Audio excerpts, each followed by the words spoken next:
ዓለም በዲጂታል መንገድ ወደ አንድ መታለሽ በሚባልበት በዚህ ወቅት ጫፍና ጫፍ ያሉ ሀሳቦችን ለማገናኘት የበይነ መረብ ውይይቶች አማራጭ ሆነዋል። ይህንን አማራጭም ዲጂታል 2025ን አጠናቃ ወደ ዲጂታል 2030 የተሸጋገረችው ኢትዮጵያ በስፋት እየተጠቀመችበት ነው። ባላግባቡ ጉዳዮች ላይ ሀገራዊ መግባባትን ለመፍጠር እየሰራ የሚገኘው የኢትዮጵያ ሀገራዊ ምክክር ኮሚሽንም ይህንን አማራጭ ከሚጠቀሙት መካከል ነው። ኮሚሽኑ ከኢትዮጵያም አልፎ በባህር ማዶ ከሚገኙ ኢትዮጵያውያንና ትውልደ ኢትዮጵያውያን ጋር በአካል ካደረገው የአጀንዳ ማሰባሰብ ሂደት አስቀድሞ የበይነ መረብ አማራጭን በመጠቀም ውይይቶችን አከናውኗል። ፕሪቶሪያ በተካሄደው ላይ በአካልም በበይነ መረብም ተሳትፎ ያለው በደቡብ አፍሪካ የነበረው የበይነ መረብ ውይይት ምንድነው?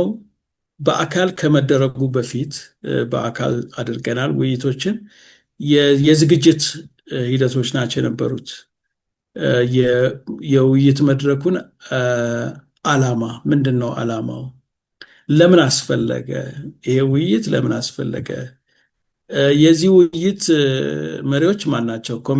ኮሚሽነሮች የምንላቸው ግለሰቦች እነማን ናቸው? እነዚህን ጉዳዮች ለማጥራት ቀደም ብሎ ውይይቶች ተደርገዋል። በመጀመሪያ የተደረጉት የበይነ መረብ ውይይቶች አጠቃላይ ግንዛቤ መፍጠር ስራዎች፣ የእነሱን ተሳታፊነት ለማረጋገጥ ኮሚሽኑ የሄደበትን ርቀት የማሳየትና ውይይቶች ለማድረግ ለዚህ ለአጀንዳ ማሰባሰቡ ስራ መሰረት የሚሆኑ ነገሮችን የመጣል ስራ ነበረ የተከናወነው። የምክክር ኮሚሽኑ በቁጥር በርከት ያሉ የበይነ መረብ ውይይቶችን በአፍሪካ እንዲሁም በተለያዩ አህጉራት ከሚገኙ ኢትዮጵያውያንና ትውልደ ኢትዮጵያውያን ጋር አድርጓል። ውይይቶቹ ጠንካራ ሀሳቦች የተነሱበትም ነበር።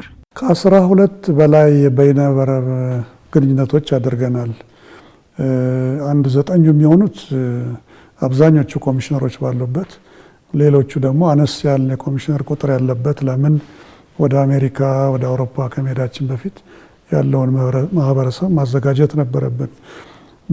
በተለይ መተማመንን ለመፍጠር ስለኛ ማህበራዊ ሚዲያው ያወራው የተዛቡ ትርክቶች ነበሩ። እኛን ቀርቦ እንዲያውቀን ማድረግ ነበረብንና ኤዥያ ፓሲፊክ ላሉት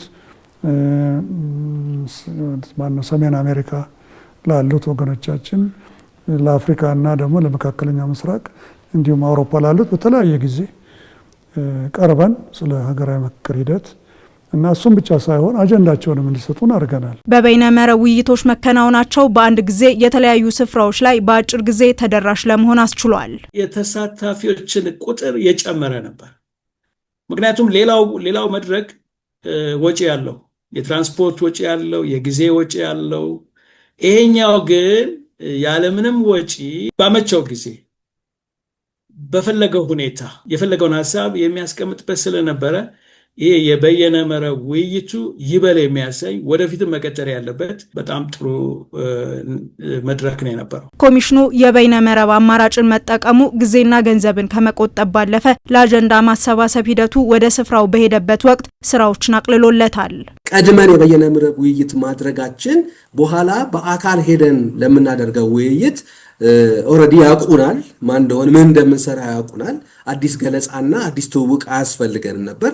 ቀጥታ ወደ አጀንዳ ማሰባሰቡና ተሳታፊዎችን ለሀገራዊ ጉባኤ የማስመረጥ ስራዎች ነው የቀጠለው። የኢትዮጵያ ሀገራዊ ምክክር ኮሚሽን አንዱ መርሁ አሳታፊነትና አካታችነት እንደመሆኑ ኢትዮጵያውያንና ትውልደ ኢትዮጵያውያን በሂደቱ እንዲሳተፉ ማድረጉ በሀገራችን ጉዳይ ተሳታፊ እንድንሆን አድርጎናል ይላሉ ተሳታፊዎች። ውጭ ሀገራት ላይ ያሉት እንዲሳተፉ መደረጉ እያንዳንዱ በየሀገሩ የሚኖረውን ከሀገሩ እንደ እኔም በኢትዮጵያ ቢሆንልኝ ኖሮ ብሎ የሚመኘውን ነገር አሜሪካን ሀገር የሚኖር የዲሞክራሲውን ምጥቀት የስልጣኔውን ርቀት በሀገሬም ደግሞ ባይ ብሎ የሚመኘውን እንዲያስተላልፍ ይረዳዋል። ኮሚሽኑ በቀጣይም የተለያዩ የበይነ መረብ አማራጮችን በመጠቀም በውጭ ከሚኖሩ ኢትዮጵያውያንና ትውልደ ኢትዮጵያውያን ጋር ውይይቶችን አጠናክሮ ይቀጥላል።